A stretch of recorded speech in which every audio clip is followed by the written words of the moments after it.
परीक्षा का exam date भी आ चुका है, 25 अप्रैल से आपकी एग्जाम भी प्रस्तावित है। साथियों, इस भर्ती में रिकॉर्ड तोड़ आवेदन आने की वजह से थोड़ा सा इस बार का कंपटीशन का लेवल हाई होने वाला है। तो जिन अभ्यर्थियों ने फॉर्म भरा है बिल्कुल लापरवाही नहीं करेंगे, और कम समय भी बचा है और अधिक से अधिक हम लोगों को तैयारी करना है। तो हम लोग की एक ही रणनीति है कि हम लोगों को अधिक से अधिक प्रैक्टिस सेट लगाना चाहिए। साथियों, आज हम लोग 25 जीएस के महत्वपूर्ण प्रश्न लेकर आए हैं, जो कि किसी न किसी कॉम्पिटिटिव एग्जाम में यहाँ से प्रश्न पूछे गए हैं और आगे भी भरपूर पूछे जाने की संभावनाएं हैं। तो साथियों, बिना और इससे पहले एक और बात मैं बता दूं कि इससे पहले हम लोगों ने 5 प्रैक्टिस सेट कर चुके हैं, 5 प्रैक्टिस सेट कर चुके हैं। आज हम लोग 6ठा प्रैक्टिस सेट करने जा रहे हैं। तो साथियों, बिना देर किए हुए इन प्रश्नों को हम लोग देखते हैं, और बहुत ही महत्वपूर्ण प्रश्न है। आप लोग भी इस प्रश्न का उत्तर देने का भरपूर प्रयास करिएगा। ठीक, पहला प्रश्न है, आंतरिक सुरक्षा विभाग निम्नलिखित में से किस मंत्रालय के अंतर्गत काम करता है? आंतरिक सुरक्षा विभाग, ऑप्शन ए है गृह मंत्रालय, ऑप्शन बी है रक्षा मंत्रालय, ऑप्शन सी है संसदीय कार्य मंत्रालय, ऑप्शन डी है आपका शिक्षा मंत्रालय। बताइए, आंतरिक सुरक्षा विभाग का मतलब समझ रहे हैं ना? देश या राज्य में लॉ एंड ऑर्डर मेंटेन करना, यानी शांति व्यवस्था कायम करना पूरी तरीके से, यह जिम्मेदारी किस मंत्रालय की होती है?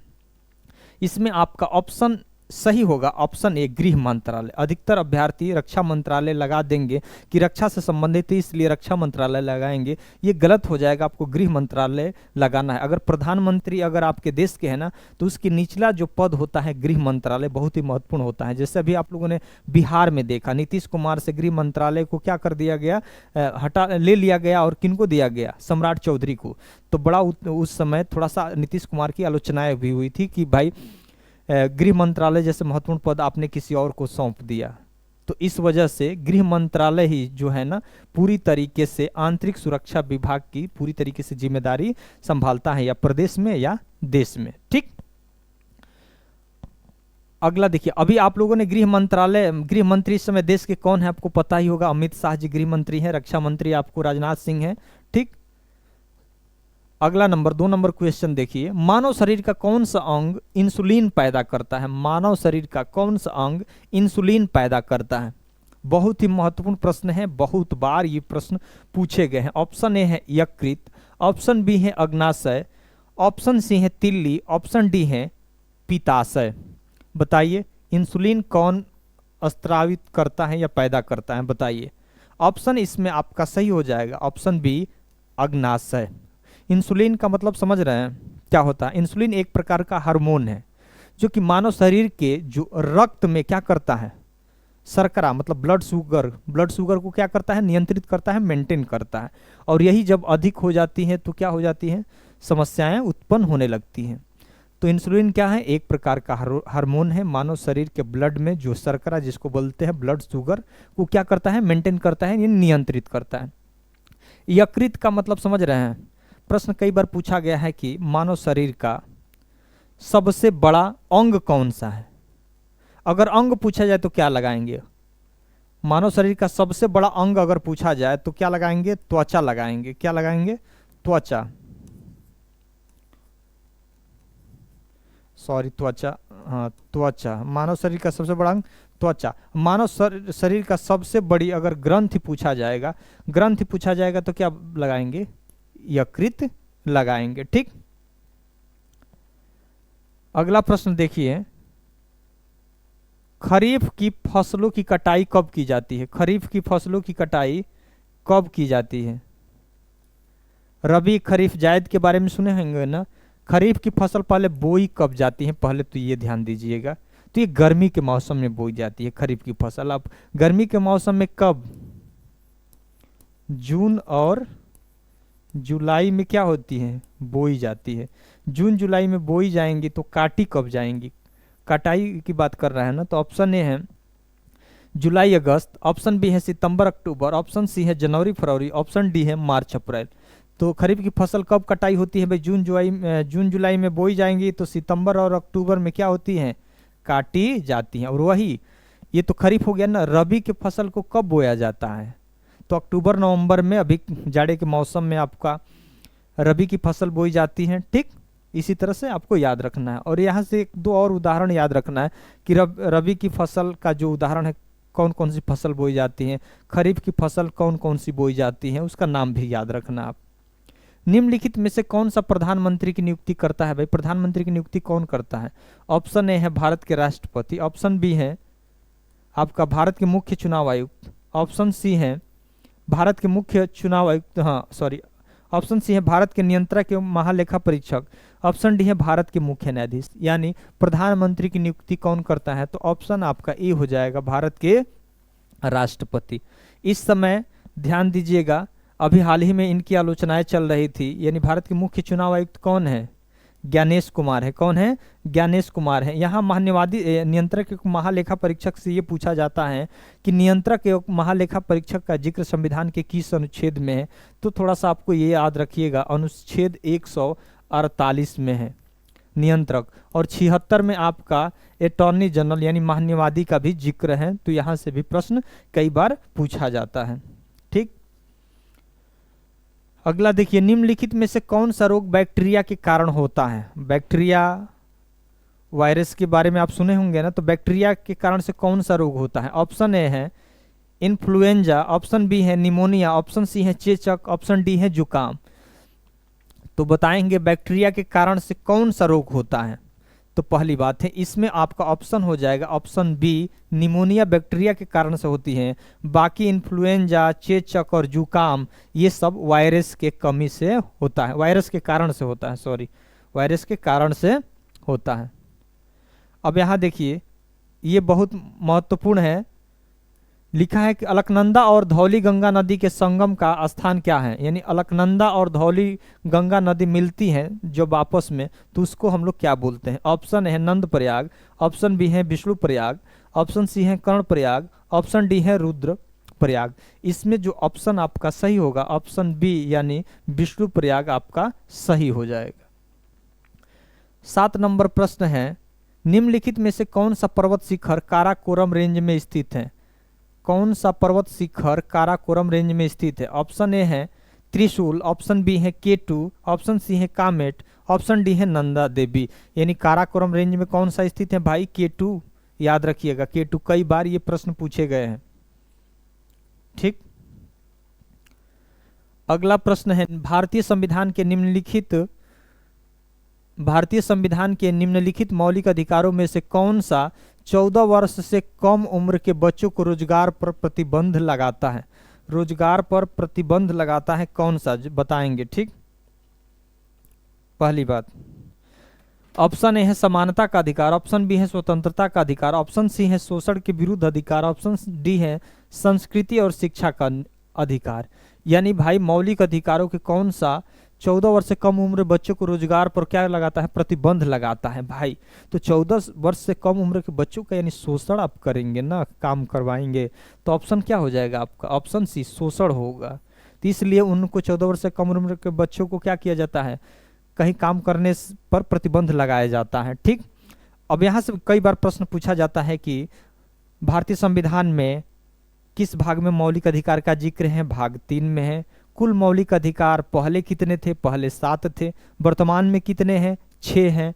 कौन कौन से हैं? पहला है समानता का अधिकार, दूसरा है स्वतंत्रता का अधिकार, तीसरा है शोषण के विरुद्ध अधिकार, चौथा है शिक्षा और संस्कृति का अधिकार, पांचवा है धार्मिक स्वतंत्रता का अधिकार, और छठा है संवैधानिक उपचारों का अधिकार। ठीक, तो ये समानता का अधिकार 14 से 18 में, स्वतंत्रता का 1922 में है, शोषण के विरुद्ध अधिकार अनुच्छेद 23 से 24 में है, और शिक्षा और संस्कृति का अधिकार आपका 29 और 30 में है। याद रखिएगा, यहाँ से भी कई बार प्रश्न पूछे गए हैं। अगला देखिए, किस भारतीय राज्य में सर्वाधिक क्षेत्र में वन पाया जाता है? बताइए, भारत का कौन सा ऐसा राज्य है जहां पर सबसे अधिक वन पाया जाता है? कौन सा राज्य में सबसे अधिक वन पाया जाता है? ऑप्शन ए है केरल, ऑप्शन बी है मध्य प्रदेश, ऑप्शन सी है गुजरात, ऑप्शन डी है महाराष्ट्र। यानी सर्वाधिक वन किस राज्य में पाया जाता है, बता दीजिए। तो ऑप्शन क्या है? बी, यानी मध्य प्रदेश में सबसे अधिक वन पाया जाता है। तो सबसे कम वन कहाँ पाया जाता है भाई? तो हरियाणा में। याद रखिएगा, हरियाणा में सबसे कम वन पाया जाता है। हमने तो राज्य की दृष्टि से बता दिया। उसके बाद अगर केंद्र शासित प्रदेश से पूछा जाता है कि सबसे अधिक किस केंद्र शासित प्रदेश में अधिक वन पाया जाता है? तो अंडमान निकोबार द्वीप समूह लगाइएगा। और उसके बाद सबसे कम वन किस केंद्र शासित प्रदेश में पाया जाता है? तो वह आपका दिल्ली है, यानी देश की राजधानी दिल्ली में सबसे कम वन पाया जाता है। ये भी आपको याद रखना है, ठीक। यहां देखिए 10 नंबर क्वेश्चन है, रक्त समूह प्रणाली की खोज किसने किया था? रक्त समूह प्रणाली की खोज किसने किया था? ऑप्शन ए है आपका फ्रेडरिक स्ट्रामेयर, ऑप्शन बी है विलियम मद्रोक, ऑप्शन सी है कार्ल लैंडस्टीनर, ऑप्शन डी है केपलर। यानी रक्त समूह प्रणाली की खोज किसने की है? यानी ए, आप ग्रुप देखते हैं ना, ए बी और ओ, इसकी खोज किसने किया है बताइए भाई, इसकी खोज किसने किया है? इसमें आपका ऑप्शन हो जाएगा कार्ल लैंडस्टीनर, यानी रक्त समूह प्रणाली की खोज कार्ल लैंडस्टीनर ने किया है। और एक और यहीं से एक प्रश्न प्रश्न पूछा जाता है कि रक्त परिसंचरण की खोज किसने किया है? तो विलियम हार्वे लगाइएगा और रक्त समूह में कार्ल लैंडस्टीनर लगाइएगा, ठीक। और इसमें एक सर्वदाता और सर्वग्राही से भी प्रश्न पूछा जाता है ना कि सर्वदाता कौन है? तो आपका ए बी है, और सर्वदाता सभी को दे सकता है वो है, और सर्वग्राही आपका ए बी है। ये भी आपको याद रखना है, ठीक। केपलर ग्रहों की गति के नियम दिए थे केपलर, ये भी याद रखना है आपको। भारत के किस हिस्से में ठंडी पर्वतीय जलवायु पाई जाती है? भारत के किस हिस्से में ठंडी पर्वतीय जलवायु पाई जाती है? ठंडी भारत की बताइए। यहाँ जैसे आपको उदाहरण दे दें, ये भारत का नक्शा है, ठीक। ये भारत कौन सा इलाका ठंडा रहता है, ध्यान रखिएगा।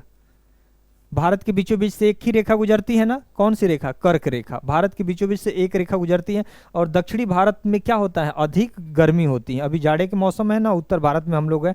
दक्षिणी भारत में जाएंगे तो क्या है आपका? गर्म का मौसम है। तो ऊपर वाले इलाके में क्या है आपका? ठंडी जलवायु पाई जाती है। ठंडी ना पूछा है तो उत्तर में आप याद रखेंगे, ऑप्शन आपका डी हो जाएगा। 12 नंबर क्वेश्चन, निम्नलिखित में से किस से वन्य घूड़खर यानी वाइल्ड एस अभ्यारण्य घोषित किया गया है, यानी गधों के लिए घोषित किया गया है? ऑप्शन ए है जंगली गधे बिल्कुल निर्भीक घूमते हैं, ऑप्शन ए है सुंदरवन, ऑप्शन बी है लद्दाख, ऑप्शन बी है स्पीति घाटी, ऑप्शन डी है कच्छ का रण। यानी घूड़खर अभ्यारण्य घोषित किया कौन है? ऑप्शन डी है कच्छ का रण, जो कि गधे के साथ अन्य जो भी जानवर है वो बिल्कुल निर्भीक घूमते हैं। तो याद रखिएगा इसको। भारत के जनगणना 2011 के अनुसार भारत की जनसंख्या सर्वाधिक किस राज्य की है? यही ना पूछा है। ऑप्शन ए है भाई सबसे अधिक जनसंख्या किस राज्य में है?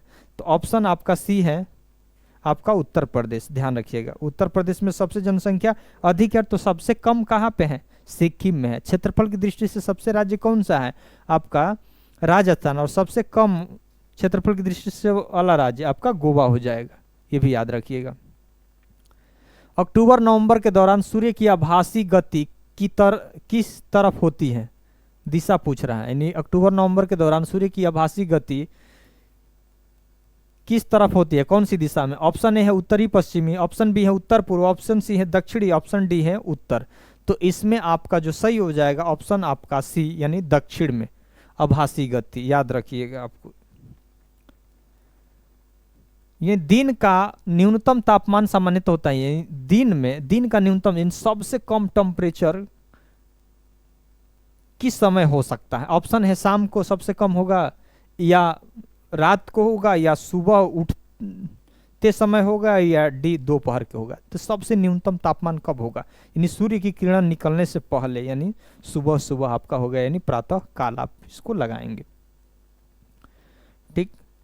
गंगा नहर के निर्माण का मुख्य उद्देश्य क्या था? भाई ये तो उस समय 1842 से 1954 के बीच यह गंगा नहर का निर्माण हुआ था। तो उस समय हम लोग की मुख्य प्राथमिकता क्या थी भाई? ऑप्शन ए है जल विद्युत उत्पादन, ऑप्शन बी है सिंचाई, ऑप्शन सी है पर्यटन का विकास, ऑप्शन डी है नाव का चलना। तो इसमें आपका ऑप्शन हो जाएगा ऑप्शन बी, यानी सिंचाई, ठीक। यहां देखिए 17 नंबर क्वेश्चन है, वर्ष वर्ष 2011 में भारत में जनगणना का कार्य कितने चरण में हुआ, यानी जनगणना कितने चरण में पूरा हुआ 2011 वाला, ये आपसे पूछा गया है। तो पहले तो 2009 में शुरू हुआ और लास्ट 10 में भी हो गया, यानी 2 चरण में हुआ। Option A 1, option B 2, option C 3, option D 4, यानी 2 चरण में संपन्न हुआ। इसको आपको याद रखना है। मोगाओ गुफाएं, ध्यान रखिएगा, मोगाओ गुफाएं जिन्हें हजारों बुद्धों की गुफाएं भी कहा जाता है, यानी मोगाए गुफाएं जिन्हें हजारों बुद्धों की गुफाएं कहा जाता है, निम्न में से किस देश में स्थित है। ऑप्शन ए है नेपाल, ऑप्शन बी है चीन, ऑप्शन सी है भारत, ऑप्शन डी है थाईलैंड। यानी हजारों बुद्धों की गुफाएं किस देश में है भाई, ऑप्शन बी आपका चीन, याद रखिएगा। ठीक,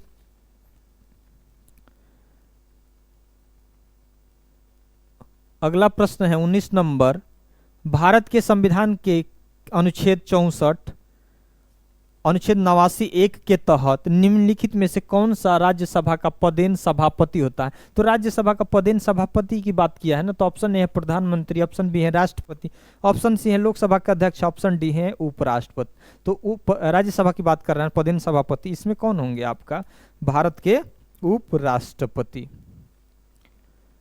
20 नंबर आप देखिए क्वेश्चन,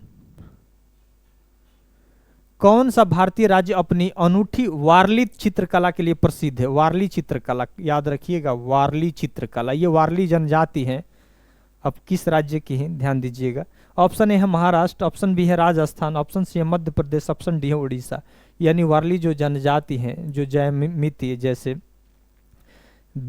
आपका वृत्त हो गया, त्रिभुज हो गया, ये सारी चीज़ों को ध्यान में रखकर सामाजिक संस्कृति से ये सब जोड़ने की बात करती हैं। वो कौन सी जनजाति है, किस राज्य की है, तो ऑप्शन ए है आपका महाराष्ट्र की वारली जनजाति है, याद रखिएगा।